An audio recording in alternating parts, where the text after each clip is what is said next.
자, 이 아침에 하나님 앞에 예배를 드리도록 하겠습니다. 지금 여러분들이 보고 들으시는 이 예배 실황은 제가 이틀 전에 교회에서 녹화를 해놓은 것입니다.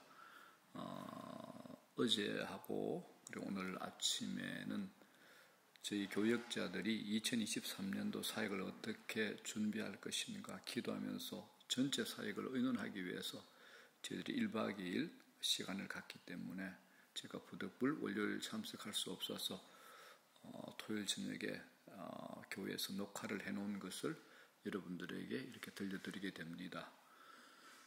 특별히 조금 소음이 있더라도 이해를 해주시면 좋겠습니다. 저희들 교회 식당 공간을 약간 넓은 곳으로 또 회의실로 쓰기 위해서 옮기는 작업을 지금 공사를 하고 있기 때문에 약간 소란스러울 수도 있는데 이해를 부탁드리겠습니다. 자, 찬송가 288장 예수를 나의 구주 삼고 그리고 419장 주날개 빈 내가 편안히 쉬네라는 찬양을 하나님께 올려드리겠습니다. 예수를 나의 구주 삼고 성령과 피로서 거듭나니 이 세상에서 내 영혼이 하늘의 영광 누리도다. 이것이 나의 간정이요 이것이 나의 찬송일세. 나 사는 동안 끊임없이 구주를 찬송하리로다. 온전히 주께 맡긴 내 영 사랑의 음성을 듣는 중에 천사들 왕래하는 것과 하늘의 영광 보리로다. 이것이 나의 간정이요 이것이 나의 찬송일세. 나 사는 동안 끊임없이 구주를 찬송하리로다. 주 안에 기쁨 누림으로 마음의 풍랑이 잔잔하니 세상과 나는 간 곳 없고 구속한 주만 보이도다. 이것이 나의 간정이요 이것이 나의 찬송일세.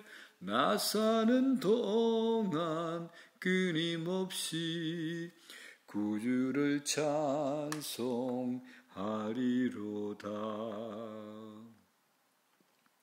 주 날개 밑 내가 편안히 쉬네.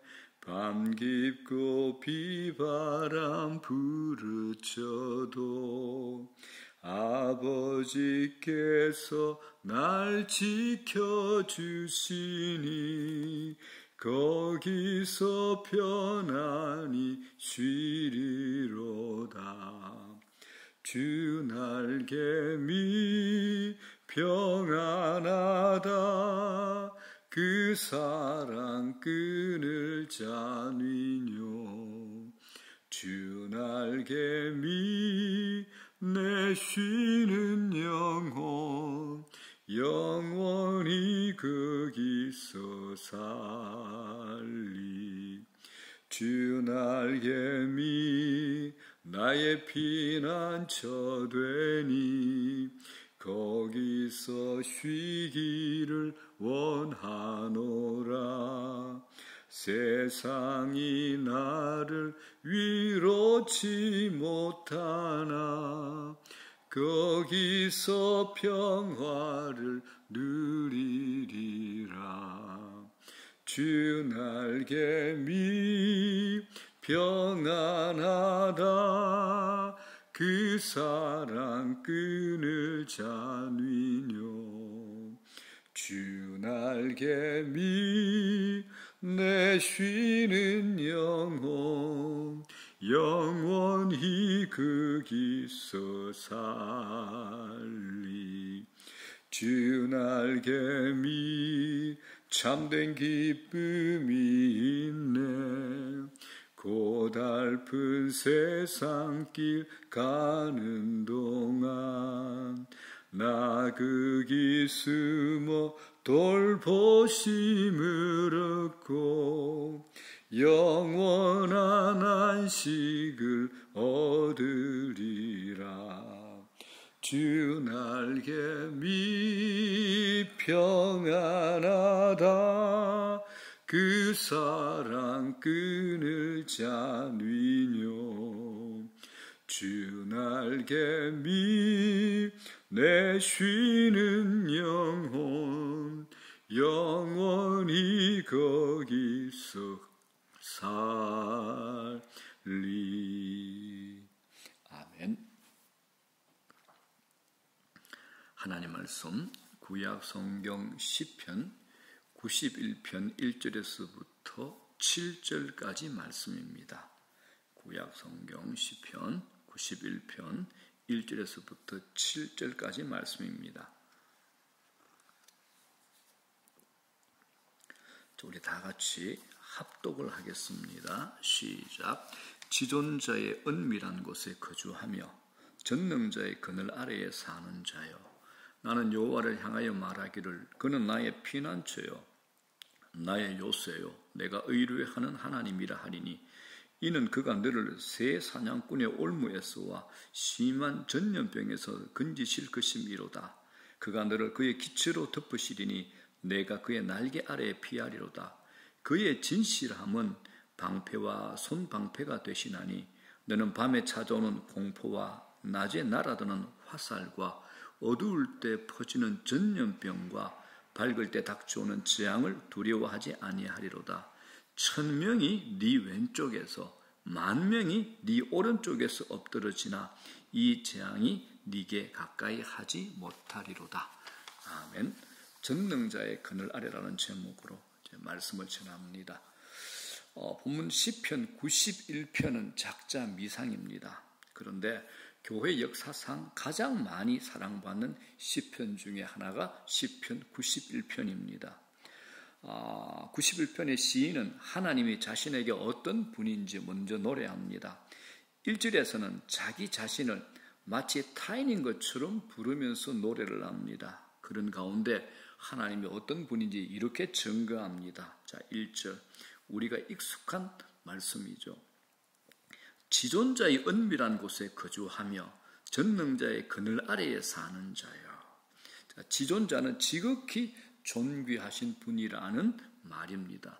전능자는 전능하신 하나님, 이런 말입니다. 자, 2절에서는 시인 자신의 신앙 고백으로 1인칭 주어와 소유 형용사를 통해서 하나님이 어떤지 또 다르게 표현합니다. 2절 뭐라 그럽니까? 나는 여호와를 향하여 말하기를 그는 나의 피난처요 나의 요새요 내가 의뢰하는 하나님이라 하리니. 하나님은 나의 피난처, 하나님은 나의 요새, 하나님은 내가 의뢰하시는 분, 이런 의미입니다. 하나님이 이런 분이시기 때문에 시인은 그분만이, 하나님만이 자신을 보호해 주실 수 있다라고 확신하고 고백하고 있습니다. 자, 우리가 익숙한 말씀이 있죠. 1절, 전능자의 그늘 아래라는 표현을 우리 다시 한번 보도록 하겠습니다. 1절 이렇게 되어 있죠. 지존자의 은밀한 곳에 거주하며 전능자의 그늘 아래에 사는 자여. 자, 그늘이 뭡니까? 그늘. 보호를 비유적으로 표현한 겁니다. 그러니까 오직 하나님의 전능자의 그늘 아래가 안전지대가 된다라는 말입니다. 여러분, 이 세상에서 안전지대가 과연 어디에 있습니까?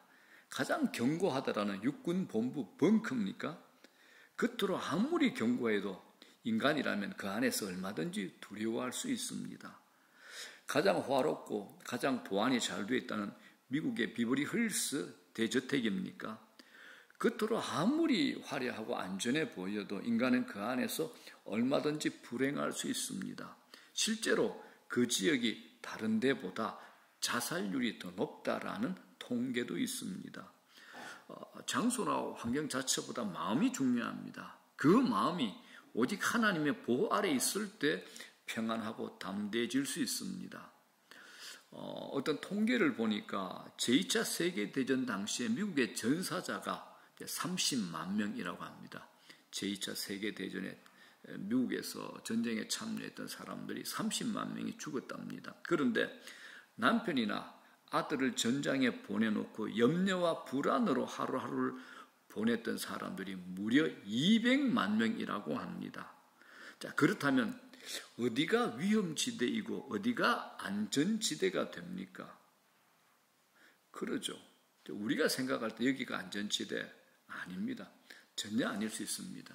그래서 성경은 얘기합니다. 1절 표현 그대로 우리는 전능자의 그늘 아래가 우리 삶의 안전지대가 됩니다.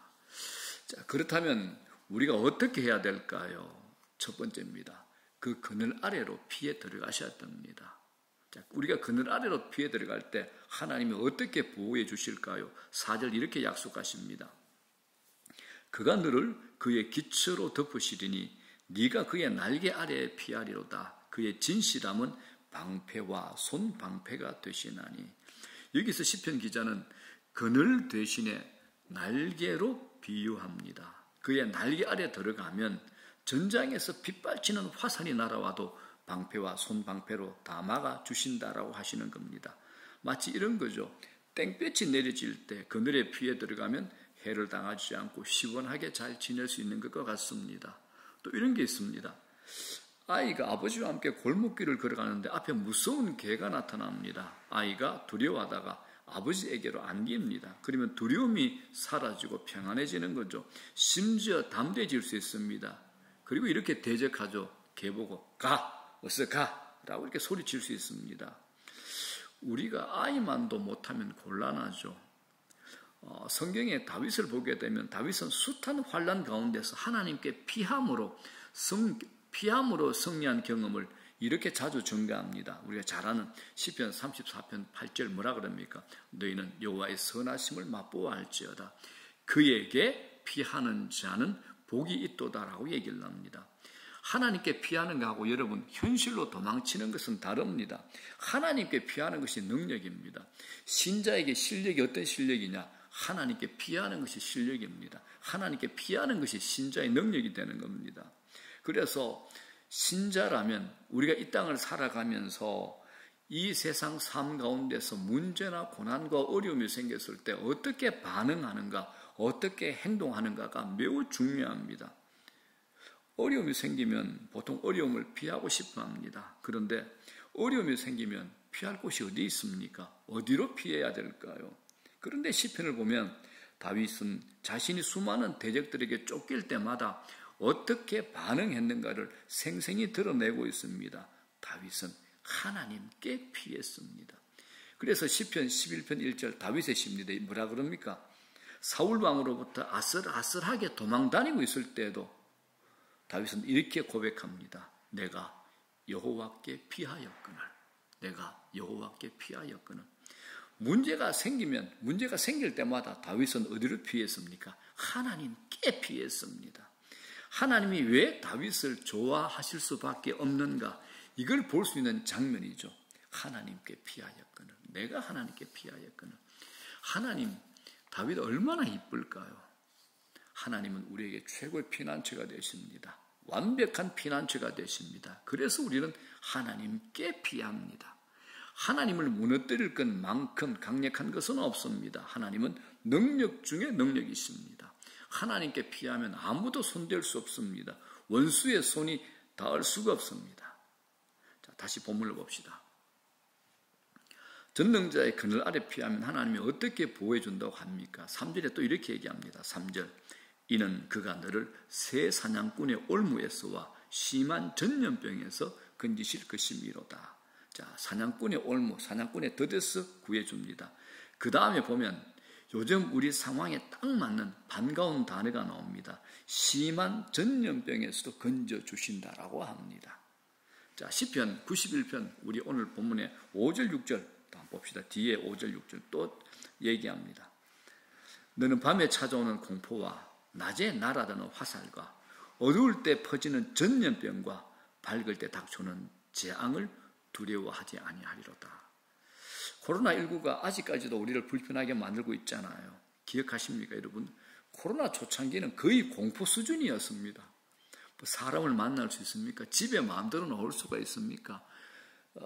아무리 큰 대단지 아파트라도 한 집에 한 명 코로나 환자가 나오면 단지 전체가 공포에 떨었습니다. 그 대단지가 대단했죠.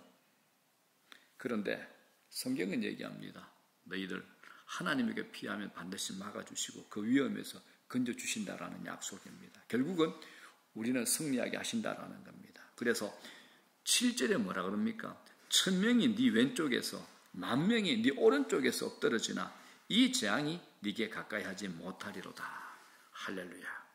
자, 여러분, 살아계신 전능자가 여러분 각자 자신의 하나님이신 줄 믿으십니까? 그렇다면 전능자의 그늘 아래로 피해 들어가시기 바랍니다. 그래서 두려움을 떨쳐버리고 날마다 삶 가운데서 쫄지 말고 떳떳하게 하나님 백성으로 담대하게 살아가며 승리하는 저와 여러분 되시기를 주의 이름으로 축복합니다. 자, 두 번째입니다. 두 번째. 첫 번째는 뭡니까? 그 그늘 아래로 피해 들어가는데 두 번째는 전능자 하나님께 외쳐 기도하는 겁니다. 그러면 응답하시고 도와주십니다. 자, 15절 보십시오. 그가 내게 간구하리니 내가 그에게 응답하리라. 그들이 환난 당할 때 내가 그와 함께하여 그를 건지고 영화롭게 하리라. 여기서 나는 하나님 자신이고 그와 그들은 우리 성도들을 가리킵니다. 어떤 목사님이 자기 며느리 신앙을 자랑했습니다. 듣자니까 옆에서 조금 재밌기도 하고 또 귀엽기도 해서 제가 이렇게 전합니다. 요즘 젊은이들이 취업하기 힘들잖아요. 며느리가 여기저기 지원하는데 마음대로 안 되니까 이제 근심이 많았나 봅니다. 시아버지 목사님이 해줄 건 없고 가끔 전화해서 이제 기도를 해줬는데 그러던 어느 날 이런 말을 하더랍니다. 아버지, 제가 꿈을 꿨는데요. 시커먼 녀석들이 몰려오는 거예요. 그래서 야, 나 핫딸이야, 핫딸, 썩 물러가. 이렇게 이제 외쳤답니다. 그 말을 듣다가 목사님께서 야, 애기야, 핫딸이 뭔데? 그러니까 이제 이 며느리가 하는 말이 하나님의 딸의 준말이랍니다. 그랬더니 이제 목사님이 또 받아서 이렇게 대답했답니다. 그럼 나는 하아네 하아, 하나님의 아들이니까. 이제 그렇게 함께 웃으면서 기도했는데 감사하게도 얼마 후에 좋은 직장에 취직이 됐다라고 합니다. 예수님이 전능하신 하나님의 아들이요, 내 죄를 대신해서 십자가에 피 흘려 죽으셨다가 살아나신 것을 믿으십니까? 그러면 우리 모두 죄사함 받고 영생을 얻은 하나님의 자녀가 된 줄로 믿습니다. 자녀의 권세를 얻은 거죠.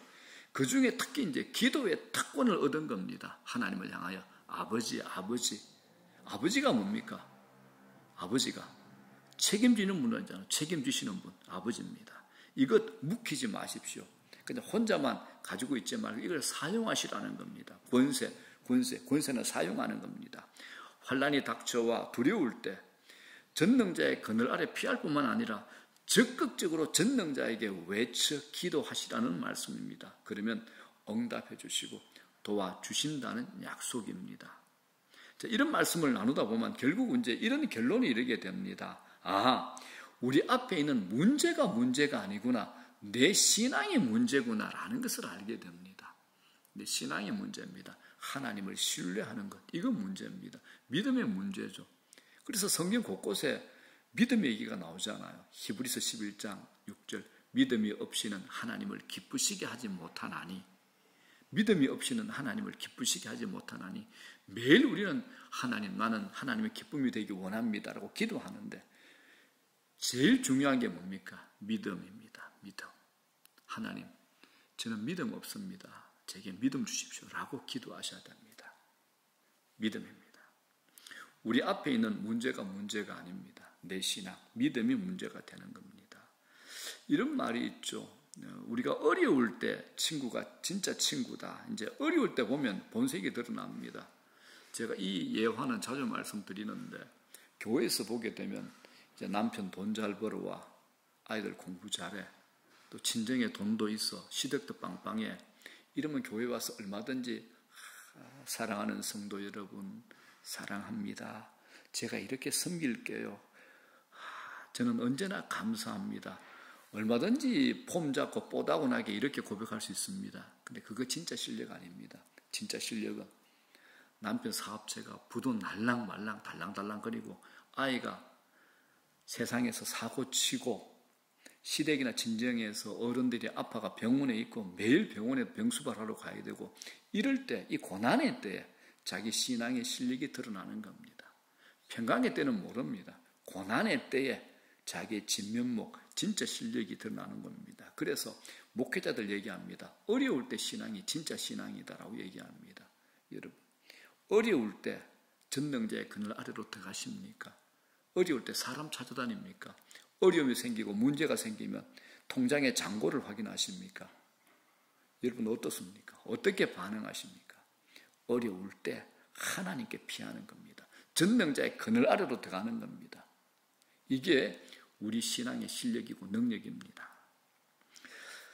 여러분 위급할수록 하나님에게 피하시기 바랍니다. 하나님께 피하셔야 됩니다. 그리고 하나님께 외쳐 기도해야 되는 겁니다. 우리가 위급할 때 1119를 부르잖아요. 119. 그런데 미국은 뭡니까? 911입니다. 911입니다. 911이죠. 자, 오늘 시편도 뭡니까? 91편 1절입니다. 911. 자, 이 말씀 외우면 좋겠습니다. 외우면 좋겠습니다. 전능자의 그늘 아래 사는 자요. 전능자의 그늘 아래 사는 자. 이 말씀 암송하면 좋겠습니다. 우리가 이렇게 불리워지기를 주의 이름으로 축복합니다. 어떤 환난을 만나도 전능자의 그늘 아래가 안전지대임을 확신하시기 바랍니다. 그러기에 오직 전능자 하나님의 그늘 아래 피하고 오직 전능자 하나님께 외쳐 기도함으로 당당히 승리하는 저와 여러분 되시기를 주의 이름으로 이 아침에도 축복합니다.